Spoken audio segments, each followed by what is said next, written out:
Broadcasting live from Tolarian Academy on the plane of Dominaria. Former.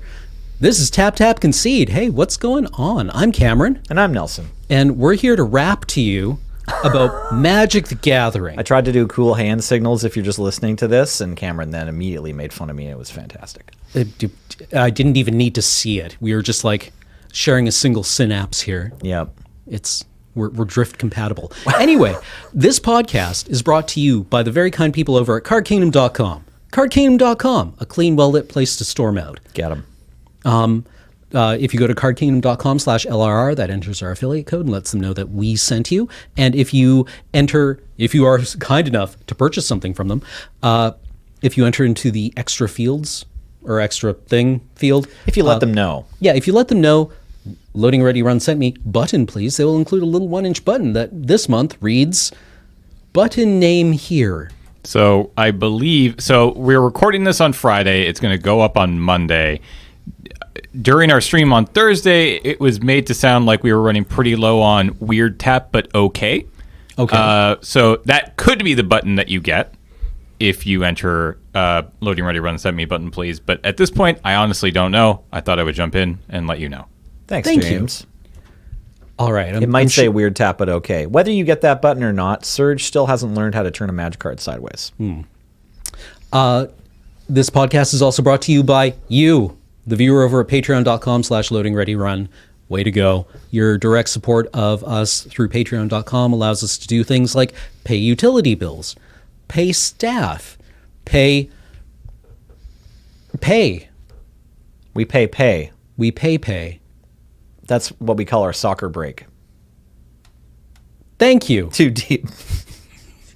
Anyway, we should try to wrap up this podcast quickly. Before we die. Yeah. Before, we're broadcasting from the Tolarian Academy. Yeah. So, I don't know if we're going to get sucked through a Phyrexian portal or just get blown up by Baron. A temporal wormhole might take us out, or maybe just someone's experiment. Yeah. Somebody's sideboard Ashen Rider just comes in and blows us away. Should we start with a crack-a-pack? Please do. I do quickly want to interject really quick. There's one other bit of housekeeping. Time is already being morphed. This. The nickname episode for Theros Beyond Death over at lrr.cc/nicknames. We are actually going to be recording that podcast next Friday. It's finally here. Ooh. So as you can see, obviously, it's just these 2 grams away this weekend. So we wanted to wait one additional week. So if you head over to lrr.cc/nicknames, I think we're going to basically leave that up until mid next week.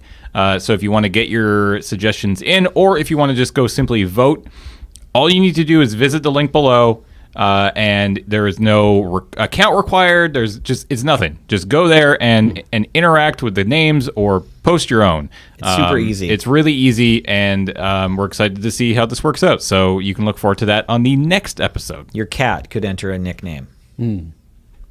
All right. Yeet Should I that throw die. It's time to yeet the die. 1. Wow. Easy mode. Grab the one on the left. Hey.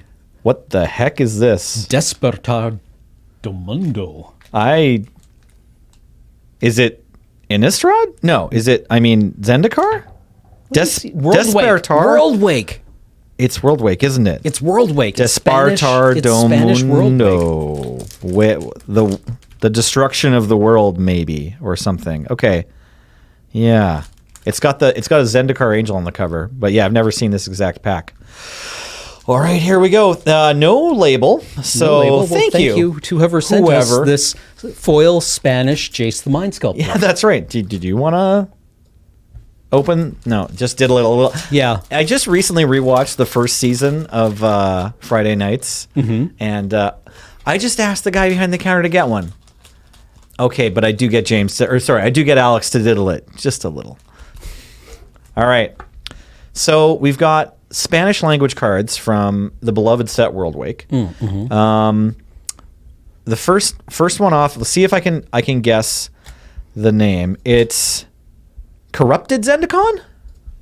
That sounds right. That looks right. right. It's a Zendikon. It's from the cycle of auras that enchant your own lands, turn them into, or enchant lands. I think might not be you control, but definitely enchant land, and then it turns into a creature, and then when the land dies, you get the enchantment back. So it's kind of a new take on animating lands, which has been around. There's been a few different cards of animated lands. Not a ton. Remember these being good?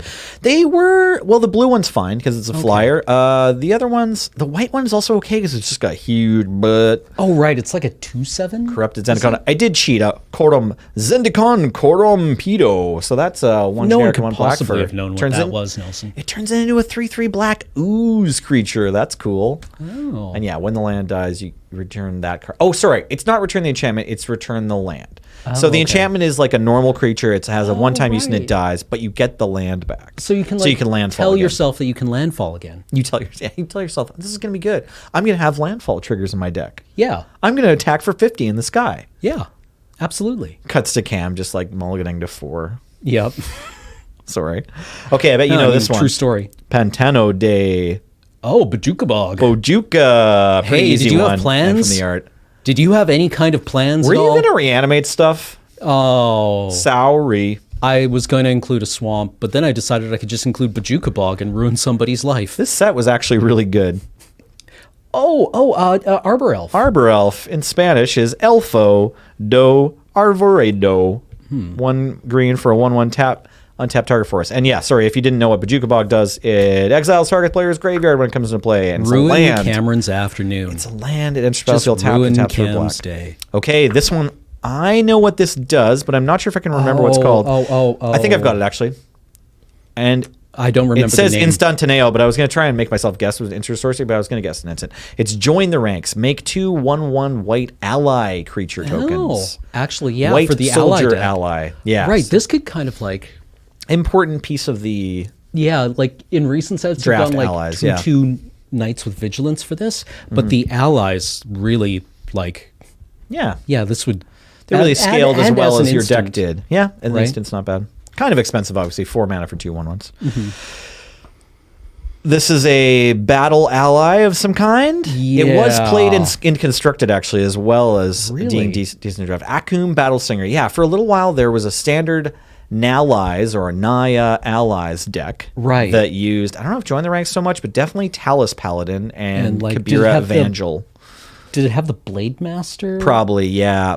Either Blade Master, or was there a better one? There was like the my friend one- Tyler Woolley actually played this to a successful PTQ win. There was the one white mana one. Yeah, I definitely played that one. Yeah. Had a free blade. Had a free blade, That's yeah. like the real Battle Masters. One mana vanilla. Yeah, because you didn't ally. actually really care about the body so much for that, right? You just wanted like the ally triggers. Yeah, but this one's pretty good. Obviously, it has haste itself. It's a 2-drop, and it pumps all of your allies. Or sorry, yes, all of your allies get +1. And that happens every time you play an ally, so it chonks them. Yeah. This is pretty staple. The name of the person is there. Yeah. But that word should go in front. Yeah.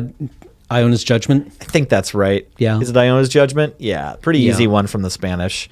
And this is a sorcery, probably. Yeah, exile creature enchantment. It's this card. Yeah, it's this normal white removal. Yeah. 5 which mana is to exile something. Only slightly different than the normal black removal. Okay, this is a multi-kicker creature with Swamp Walk. Oh, it was reprinted vampire in Conspiracy. something.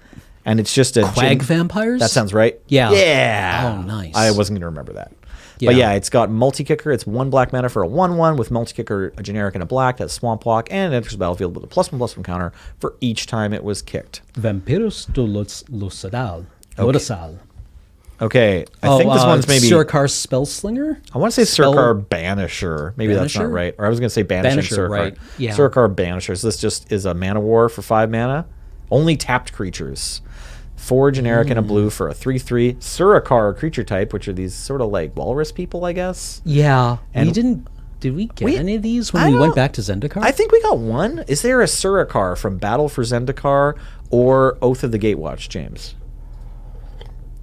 I've got our best people on it. Anyways, this card wasn't played much. It's not great. It only bounces tapped creatures and the stats are medium. Ooh, Yeah. this card, on the other hand, I've played in Canadian Highlander. Oh, Pulse Tracker? Pulse Tracker is correct. It Yeah. was also played in Constructed pretty regularly. It's a 1/1 for 1 black mana.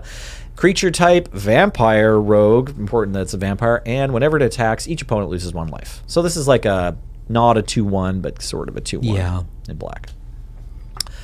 Do you remember this one? There were Surikars in this whole block, Yeah. but that looks like Surikar Spellblade, Marauder, Banisher, and Shoreline Salvager, which was a creature Surikar.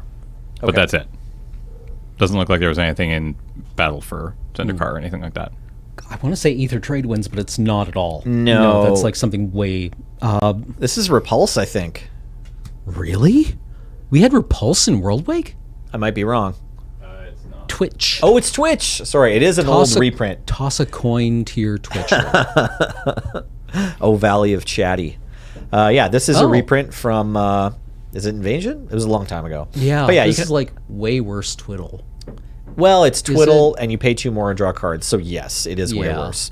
Ooh, this is the first pick. We hit a powerful card in the World Wake draft format. So this card was one of the key points of turning around the limited problem that Zendikar had, which is that basically only Mardu was playable. Right. I don't remember what it's called. Vapor Snare. So it's a control magic. 4 Yeah. generic and a blue for you control enchanted creature. And then also at the beginning of your upkeep, sacrifice this unless you return a land you control to its owner's hand, which was an upside. So just take their best thing. This used to be super Highlander playable, and Field of yeah. Ruin has kind of knocked it out. Yeah. Tech Edge. Tectonic Edge. I remember the foil of this card was unreadable. Oh, it was yeah, 'cause it's just like the all art black. was black. Yeah. It was just like, what is that? Yeah, Tech Edge is The foil treatment wasn't done right. They Yeah. gave it a promo printing foil that's fine. Okay, yeah, It was like an yeah, FN yeah. foil or something, I think. But like, yeah, Tech Edge was honestly pretty good until Field of Ruin came along and just kind of outperformed it. Yeah, like it went. fun. Like this was just a little better than Ghost Quarter. I feel. Yeah, absolutely. Yeah. In general. So there's some things that Ghost Quarter can do that this can't, but we don't do those things that often in Canadian Highlander. If your goal is to like fastbond strip mine, then that's what you do. You don't usually like fastbond Crucible and Ghost Quarter them out of basics and stuff. Right, but Usually like just Tech find your Edge is mine. 1 generic, tap, sack, Tech Edge, destroy target non-basic land, activate this ability only if an opponent controls 4 or more lands. So it's just a fair Wasteland, which is a good effect to have fairly. Wasteland doesn't need to just be this card that crushes your opponent on turn 1. Yeah. Okay, this one has a pretty cute name in Spanish, but not as cute maybe as its name in English. Something rats. More discadores de rabiscos. I don't even know what that means, but it's scrib nibblers in English. Scrib And this is a mill card. It's 2 generic and a black. I remember there's a mill card, but I don't remember exactly what it is. Tap, exile the top card of target player's library. If it's a land card, you gain a life. And whenever a land enters the battlefield under your control, you may untap scrib nibblers. Oh. So this is interesting. They usually give this effect to blue, but it's like both a mill win con and a life gain outlet. Would be perfectly fine in a normal draft environment. Trying to go mill in Zendikar, good luck. Feels, yeah. This that's isn't the bold. enabler you need. Yeah, it's like you just needed archive traps. Like if you have 2 archive traps, okay. Yeah, but like if you're like mill you 1 and your opponent's like, cool, play 2 allies, swing for 48, None of your creatures can block. turn 4. Oh, hey, we got another playable as our rare. This is not a card that made any waves in Standard, but did in, well, probably not Modern either, but every format where you're allowed to play Black Lotus, you can also see 4 generic for a Golem artifact creature, 5/3. But Lodestone Golem. Lodestone Golem. I died to this guy a couple of AKA times. Golem de Magnetita. I'm probably not saying that right. I remember somebody played this in a standard deck against me with what was the aura, the anthem from Mirrodin. Oh yeah, Tempered Steel. Tempered Steel. The Yeah. fists. Yeah.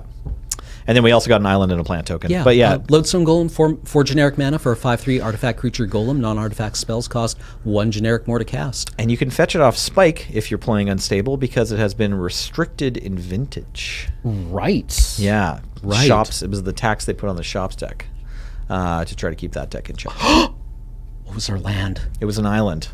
It's the Cup Island. It's the Mana Cups Ladies and island. gentlemen. I don't Ladies think that's and going to show up on gentlemen. the card reader. We got there. It is the Cups Island. I'm- It is not foil, but it is the Cup Island. It is the fan favorite. Not my favorite personally. I prefer the One of the ones with the Hedrons. yeah. Maybe? What is her name? She French Veronique artist, Mignot. Veronique Mignot. Yeah, it's like the only artwork she's ever done for Magic. Oh, Or really? the, Okay, cycles that of makes sense. Lands. So Now that we've done that, though, thank you Yeah. very much to whoever sent us this Thank you, pack whoever of- sent that of to us. World Wake in Spanish. Speaking of pretty things, I just wanted to give you this altar that my buddy Fez Altars did. If you want to play that, he's just hoping to Oh my get God. noticed. Yeah, and It's so gorgeous. He wanted to give you this to play on stream. Happy birthday! Thank you. Speaking of streams, we're playing Canadian Highlander tonight on the day of filming. It's the beginning of the. So wait, what season are we in? Spring? Winter season. The last one was fall. The one that like started in late November.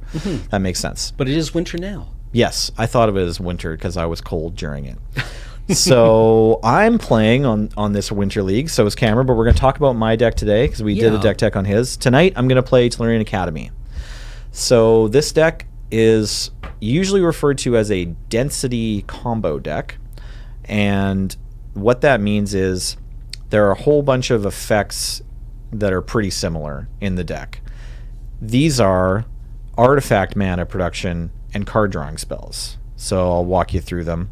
Okay. Okay, we've got Tellurian Academy itself is the centerpiece of the deck. It's a legendary land that says tap, add a blue mana to your mana pool for each artifact you control. So you are trying to maximize this effect. You play a lot of artifacts, obviously. Some other important lands you play include Minimo, School at Water's Edge, and Deserted Temple, which So- both just do the same thing. Untap Tellurian Academy and let you tap it twice in the same turn. Right. So you go from making 20 mana to like 40. Yeah. We're also playing Teleria West, mostly just to find Teleria. Right. Or Tellurian Academy, not Teleria. We don't play West. Teleria. I mean, like, Transmute is honestly, I really like Transmute as a mechanic. It's good. Yeah, it's nice to be able to do something in your main phase that is uncounterable. Yeah. I Yeah, like it's that an about it. activated ability. It tutors things. But yeah, Teleria West. Okay. Yeah. So what's your win con in this? Sure. Why don't we? Yeah, we could come back to the mana rocks if you want and jump over to the win basically, cons. what you want to do is like flop a bunch of mana rocks. Yeah. And then make a ton of mana with Tellurian Academy. Right. That is what Yeah. I'm understanding. For sure. So we have Urza, Lord High Artificer. Mm-hmm. He has a couple of roles. This is my first time playing with him. It's going to be tonight. But he makes mana, he makes tokens, and then eventually casts all the spells in your deck. So he'll hit one of your other win cons. Mm-hmm. Probably the main one is Mindslaver. So this is kind of the Right. unless you have a reason to win some other way, you usually win with this card. Okay. So Mindslaver is a 6 mana artifact, legendary for whatever right. that's worth. It's important actually. Oh, right. Means 'cause you can't make copy copies it. of- Yeah, exactly. Right. It has an activated ability, 4 mana tap, sacrifice Mindslaver. You control target player during that player's next turn. So if you can repeat this effect every turn, then your opponent can't win. Unless you mess it up and make them win by milling yourself out. But you usually can, you try to do both, or you try to avoid the second thing and do the first thing by playing Academy Ruins. This is another land. It's from Time Spiral, and it taps for a generic, taps for a colorless, or it can tap if you pay 1 and a blue to put target artifact card from your graveyard on top of your library. So you need to get to 13 mana, which sounds like a lot, but is well within the reach of the Tellurian Academy deck. And then you Mindslaver them. That costs 10, and then you pay a generic and a blue and tap the Academy, and that's 3 more because you're tapping the Academy for tech ability instead for mana. And then you put your Mindslaver back on top of your library. Then you take their turn. Doesn't really matter what you do with their turn. Just make sure that you don't kill yourself. And then you just take their turn again. And then on your turn, you're not drawing a card with your draw step, but that means you aren't milling out. So if you do nothing else but keep taking their turn over and over and over again, they'll eventually just have no cards in their library. So that strategy does fold to some things, most notably Sulfuric Vortex, which is like a card that gets a fair bit of play in Highlander. And there's also this Chandra from M20 that can give you an emblem. And I guess notably what you really need to do is just make sure that you've tapped all of your opponent's mana, because you control them during their turn. Right. But during your turn, if they have any resources. Yeah, then they can use it. So when you're playing it out, you want to make sure that you tap all their lands and float all their mana sources. And if possible, just also use their... The thing is, like, we say it's an infinite loop and you can just make them draw all their cards. and do nothing, and they mill out. But what usually ends up happening is you take a few of their turns, and eventually you find something. They draw something that you can use against them. Like they draw a removal spell that can target one of their own creatures, or they draw a fireball that you can just target themselves with, or they draw a creature with a sacrifice ability that you can use to just like sacrifice all their creatures and get nothing else done. Right. And then they have no creatures, and you have a trinket mage or something. Right. Yeah. And then you can yeah. just start attacking them, and that works. And Academy Ruins and Mindslaver are both interesting because they're combo pieces that actually do reasonable stuff on their own. Yeah. Right? Like if you just draw them sure. naturally, you can use them with the rest of the deck. Yeah, the Academy Ruins can put other things on the top. It doesn't need to just target Mindslaver. And just Mindslavering your opponent once with no Academy or without the mana to keep doing it every turn is also relevant. Like just one Mindslaver activation is huge. Yeah, because you don't need to wait to have Academy Ruins out to Mindslaver your opponent. No, right? not at all. Yeah, so I'll talk about... You can time walk. Exactly. You can just time walk them. Okay, so other notable win conditions. Walking Ballista. When you're making a mountain of mana. Yeah, so Walking Ballista, after you've got... This is also a Paradox Engine deck. So we've talked about how Tolarian Academy makes mana a little bit, but if you get Paradox Engine going, sometimes you end up with enough mana comfortably to just pay 40 for a Walking Ballista or whatever life total they're at. So it's actually just as common of winning as with Mindslaver. You stumble into the Walking Ballista kill if you've gotten your deck functioning to a point where you can just draw the whole thing and you have basically infinite mana. Right. And then you usually just cast the Walking Ballista instead of going through the motions with Mindslaver. Right. It's just this kind of awkward fireball. Yeah, but like winning with the Ballista requires even more mana than Mindslaver, so it's like worth pointing the Mindslaver out first. But I think I win games when I win games. It's probably actually even more often with Ballista. And then we also have a Wormcoil Engine. Right. We have a Psi Master's Thopterist. Either one of those could provide us with like a kill, like just if we manage to... Point of etiquette. Which Wormcoil Engine art are you using? I have promo or the pack? I have the pack regular printing from Scars of Mirrodin. So it's the looking to the left Raymond Swanland. And we like doing that around here, don't we? I noticed... There's some sort of look left motif in the bathroom. What's that about? Oh, important asides during this podcast. We have a little sign in our bathroom that says "Go left," and I hung it above the toilet because to the left of the toilet is the sink where you should wash your hands. But it is a shout out to one of our early days of streaming. Okay. Where somebody was playing Dark Souls. Yeah. And was lost. Yeah. And somebody in chat said "Go left." Nice. Which is, on one hand, perfectly accurate and a reasonable thing to tell somebody who's lost. But the problem is when there's a 30-second delay and you're wandering around, it becomes suddenly utterly useless. Right. Right. But it's one of those asynchronous communication artifacts. There's less delay now most of the time. Twitch has gotten speedier. It's great. Accurate. Okay, I also have some other things in this win condition pile. There's a Shimmer Dragon. This can attack for 5 in the sky and usually has hexproof. So that's like a pretty good win condition. But it's in here because of the activated ability to draw cards by tapping 2 artifacts. Right. Yeah, that's pretty strong. I have Winter Orb in the win conditions pile because this deck doesn't really have a tax effects place. But yeah, sometimes you'll just win a game on Winter Orb because you have mana and they don't.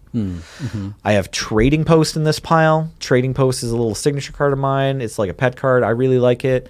You can use it in conjunction with another board, like some other stuff on your board, and no Academy Ruins and Mindslaver to kind of eke out a win.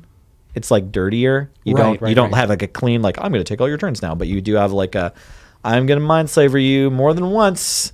Right. And hopefully I'll win. But maybe you're going to have a turn eventually. Sorry. You can scoop if you want. I do that a lot, like, where I'm just like, I know I'm taking your turn for a third time in a row, 30% more arduous than the Academy Ruins. Yeah. Right. At least. Yeah. So that's sort of a frustration. Also a very handsome card in foil, I must say. Thank you. I like it. Yeah. I didn't do the foil printing, but I did find a foil. Great art by Adam Paquette showing off the herdsman at the bottom of this crevasse, trading goats and looking stoic. I have Upheaval as a win condition. It's really more, Upheaval is kind of a mana rock because that's what you do with it usually. You make mana, but you also make your opponent concede sometimes. It also plays defense. Sometimes you just cast Upheaval and then don't lose for 3 more turns, but then lose. And then I have a bunch of Planeswalkers. I have 3 Tezzerets. I have an Ugin, I have a Teferi, an Oko, and a Saheeli. Right, And Saheeli they all from do War of the things. Spark. Yeah, Saheeli from War of the Spark, Oko the only one, 3 mana Teferi. Those are kind of just in there because they're 3 mana and they're nuts. Yeah, like Saheeli is kind of Saheeli like... can do some stuff. Well, she can copy... Like, this is one of the decks where her ability is quite relevant. Right? Yeah. Like, her static ability is usually just like... She's not just another young Monastery and Mentor. pyromancer. And yeah, exactly, in this deck. She actually might copy Mana Rocks that tap for more than 1 mana. But turning a Servo into a Worn Power Stone is a pretty cool move that I hope to do on turn 2 or 3 with this Saheeli in play already. That should be fun. And then I have... The best Tezzeret is just the first one. It's just the Tutor Tezzeret. Right. Although I'm not playing any cheap combos in this deck, so I actually thought about cutting him, but I'm not going to. But oftentimes with Tezzeret, when you're playing Tezzeret, you just like go find Birthing Pod or go find Time Vault or go find Thopter Foundry, and I'm not playing any of those cards. So we'll see. He might just untap artifacts and make mana, and that's all we'll need, or he might tutor up a Paradox Engine after doing that once, or he might just tutor up an Expedition map, or he might attack my opponent with his -5. We'll see. Agent of Bolas and Master of the Bridge are both better at really killing your opponent. Master of the Bridge. Yeah, I like Master of the Bridge a lot. You just +2 and then you win the game, hopefully. Yeah. It +2s to do more or less the same thing as Tezzeret Agent of Bolas' -4, which is where target player loses life equal to the number of artifacts you control. With Agent of Bolas, the -4 is target player loses life equal to twice the number of artifacts you control, but it takes a turn to get there, whereas the Master of the Bridge, you just get to plus to do it. So Right. Just 6 mana Fireball. yeah, if either are on the board for 2 turns uncontested, you've probably won. And then I'm trying out, I normally play 8 mana Ugin, but I'm trying out 6 mana Ugin from War of the Spark as well. He makes colorless spells I cast, cost 2 less to cast, so I'm hoping that means Right. that I get to use them as a mana rock. But any of those, the planeswalkers in the deck, if you just are managing to put up any defense in front of them or cast upheaval in between them, or you've locked your opponent out of mana with Winter Orb, or they can't attack your planeswalkers efficiently because of Psi, they can all probably eke out a win. Planeswalkers mostly do that. Are you also running, you're running Upheaval. Are you also running the one from, was it Aether Revolt or Kaladesh? Bounce everything to your hand, draw a card for every card return this way? That's called Paradoxical Outcome. Right. And if you're running Moxen, that seems really... Right. That card is really good, and it absolutely can go into this deck. It didn't make it into this version. Okay. I'm not maxed out on mana rocks, and I'm not maxed out on really cheap mana rocks. Okay. Both of which are what you want to be doing with Paradoxical Outcome. Right, yeah, you want like Soul Ring is kind of like your Yeah, baseline. I do have that one. I have Soul Ring, I have Jeweled Amulet. What else do I have that's kind of like super cheap? I have Mana Vault. That one bounces really well. I have Lotus Petal and Ever-Flowing Chalice, which sort of don't count. I have Mox Opal, which is great for that one. So I have some targets, but then everything else costs 2 or 3. Right. So, okay. yeah. That's fair. So yeah, in my hands here are just like a bunch of Talismans, Worn Power Stone, and then a few other outliers. These cards all just make mana. I mentioned some really powerful ones, but I'm also playing Ethereum Sculptor. So there's a few more effects like this could play. It's another version of the Ugin the Ineffable static cost reduction, where artifact spells you play cost 1 less to play, and it's a creature, so it's 1 generic and a blue for a 1/2 with this static ability. This guy is like, he's sort of on the fence. You do have a combo with any of these types of effects, Top and Future Sight, where you draw your deck. Right. So it's nice to include something like that. It's possible that Ugin is enough for the purpose of like assembling a combo, but this is also having an like a artifact. second version of it. Yeah, this is also an artifact you can search. So it's like if you have Future Sight, then you just need 2 artifact tutors away, and then you can draw your deck. I have Copy Artifact and Sculpting Steel. I'm not playing Phyrexian Metamorph right now, and I also thought about putting in Cunning, the Fate Reforged or Concept Arcure clone that can clone an artifact. What's it? Cunning Impersonator. But that didn't quite make it into the pile. Really? These are no usually, Metamorph. Yeah, I had to make room for more fair Planeswalkers enough, this time around. I thought I went to build this deck, and I'm like, well, since the last time I played this deck, Saheeli, Teferi, and Oko have all been printed, and like it just seems like every Canadian Highlander deck has Teferi and Oko in it now, or at least Oko. Well, like, yeah, what was the joke about Modern Burn is now was running 4 of Oko? Really? Burn. I definitely saw Green Red Pawns like a land destruction deck doing it, but Burn running 4 Oko is pretty funny. You just like get into the Burn mirror, and then you're just also in the life gain mirror. Just have to try and the game plan is attack and burn out all 4 of their Okos, and then you can win. Yeah. Anyway, so I Metamorph was one of those cards I cut. I think Sculpting Steel in this deck is better because you're just like always choosing an artifact. So this is just you gain 2 life and have a Metamorph. Right. Okay. That's my supposition anyway. No, I mean that seems totally reasonable. And then we talked about Academy, but the next most important part of the deck is probably Paradox Engine. Like that's the order of importance for these 2 cards. So this is a legendary artifact from Kaladesh. It costs 5 generic, and it just has this one very powerful triggered ability that says whenever you cast a spell, any spell, untap all non-land permanents you control. So if you combine this with anything that like taps to draw a card, you generally will just make it's arbitrarily large amounts of mana, but you'll make enough mana. It's not infinite mana, and then you'll play all the spells in your deck until your opponent's dead. So that's the usual game plan. It's like Paradox Engine is like where you're planning to go first, and then if you can set up that situation where you have enough spells to make enough mana to do something totally unfair. So how do you get there? We mentioned casting a bunch of mana rocks so that those are in play for the Paradox Engine. And then the next important suite of cards to talk about is Time Twister, Time Spiral, Memory Jar. These are your points, or no, actually, pointed, is it? No, it's not. Okay. Yeah, no, we haven't gone over points yet, or talked about points, but let's we've mentioned a few of them. We've Yeah. mentioned a few of the points. Yeah, the points in this deck are actually pretty changeable. I was thinking about running a deck soon that actually just tried playing Time Walk and didn't play Sol Ring. Right. So these are all your. Or you can play more tutors. These are all your draw 7s. Yeah, we're talking about draw 7s right now. So So you've got Time Spiral, Time Twister, Memory Jar, Echo of Eons, Echo of Eons, Windfall, and Wheel of Fortune, which I need to pick up from YJ because I forgot it there. But that's okay. GLHF. Yeah, no, we'll be okay. Okay. So these cards let you refill your hand. You're going to end up refilling your opponent's hand too, but hopefully that doesn't matter. Or at least the turn that you refill your hand, you'll do it again, right? Or they may or may not get another turn after you've cast one of these. Especially if you like, the most satisfying one is to hit Windfall off of one of these. Right. But any of these drawing into a second one is great. We also have just some other regular card drawing spells. I've got a Coercive Portal. Oh, are you running the clock? Yeah, sorry, Midnight Clock should be in this pile Midnight as well. Clock. Wow, from Eldraine. Throne of Eldraine, that's right, yeah. So Throne of Eldraine gave us Midnight Clock. I think it's a slam dunk for this deck because you play 3 mana rocks anyway. It's not the best 3 mana rock, and it's not the best Time Twister, but the fact that it's both just seems like, you're supposed to include Midnight Clock. And then we've got like some 1 mana cantrips like Ponder. Baleful Strix is sort of like another ponder for this deck. We've got some fair card drawing like Frantic Search. Wait, is Baleful Strix an artifact creature as well? It is, yeah. It's right, 1 yes, black and 1 generic for an right, artifact creature, so it helps your Clarion Academy account. It also is a flying Death Toucher, so it's a little piece of defense and a cantrip, so it helps you keep an opening hand. We're playing Thirst for Knowledge, Frantic Search, and Mystic Confluence, as well as Coercive Portal and Mystic Forge. Why don't we get Mystic Forge up? So this is a fairly new card from M20. Another Windmill Slam for this deck, I think.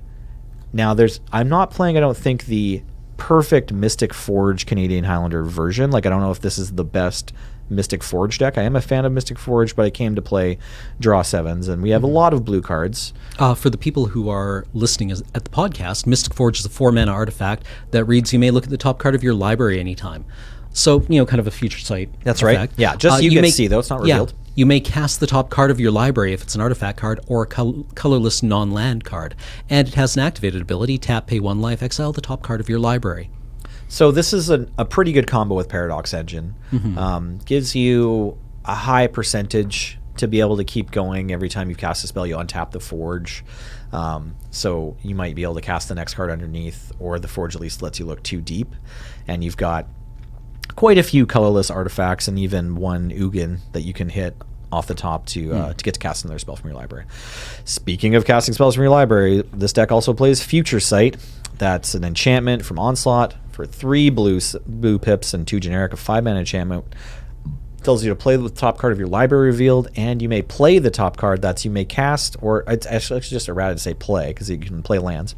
You play the top card of your library as though it were in your hand. When combined with Sensei's Divining Top, you get to pay 1 mana to draw a card all the time.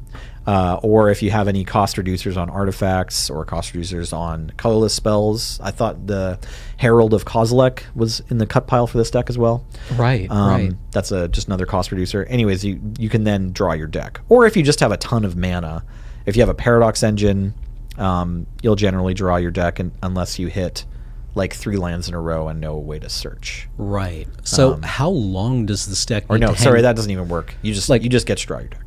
This deck doesn't seem to interact very much with your opponent. No, we don't have a ton of interaction. That's where we've sacrificed. Like, if our opponent plays Thalia's on us, we're in trouble. If our opponent just clocks us really fast, we're in trouble. Which interactive spells to play exactly is a good question. The Planeswalkers do some, and we've got Upheaval we could draw. We're playing Wasteland. There's just a few pinpoint half decent interactive stuff that we can do, but otherwise you don't want to play anything that slows down your combo.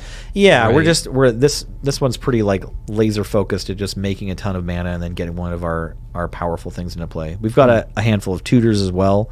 You asked about points. In this version I'm playing Tinker. You are, as well as Crop Rotation, which is now on the points list. Tinker in this deck is usually just going to go find Paradox Engine. It might get Mindslaver if we're at that stage of the game. It might get Wormcoil Engine if we're on the back foot. I thought about including, and maybe I will in the future, if you're going to play Tinker, I thought about including Spine of Ish-Sa, which is a 7-mana generic, like 7-mana artifact, right? Yeah, that just has, when the centers of the battlefield, destroy target non-land permanent, or Meteor Golem would also work. Actually, it's possible the Spine can hit a land. I can't remember. For 7 mana, I think it... Destroy target permanent. Yeah. There you go.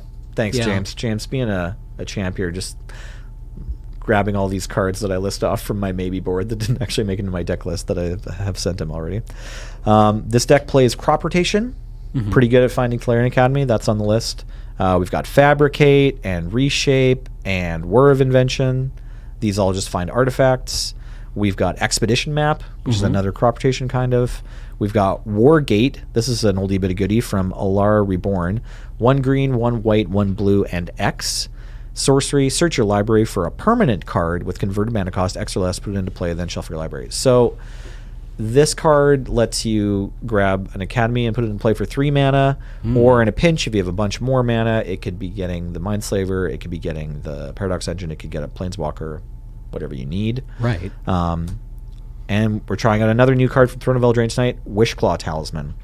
Ooh. This is 1 generic and 1 black for an artifact that enters the battlefield with 3 counters on it, and it has pay 1 generic and tap it, remove a wish counter from the talisman, search your library for a card and put it into your hand. Pretty good text. Then shuffle your library. An opponent gains control of Wishclaw Talisman. Activate this ability only during your turn. So, Demonic Tutor for 1 more mana, and then your opponent gets Demonic Tutor for 1 mana, and then maybe you get another Demonic Tutor if one of you hasn't managed to kill win the other one. Yeah. Right, but I'm assuming that you use Wishclaw Talisman and win the game. Yeah, so that's the hope, or at least set yourself up. For me, like the mood, the impetus to build this deck is more about just casting these draw 7s. Like I just want to cast the Time Spiral. I had a version of this deck that could barely even win, and then I finally put the Walking Ballista in. But I just like getting into games with people where, I have a ton of mana and maybe I can chain a draw 7 into another draw 7.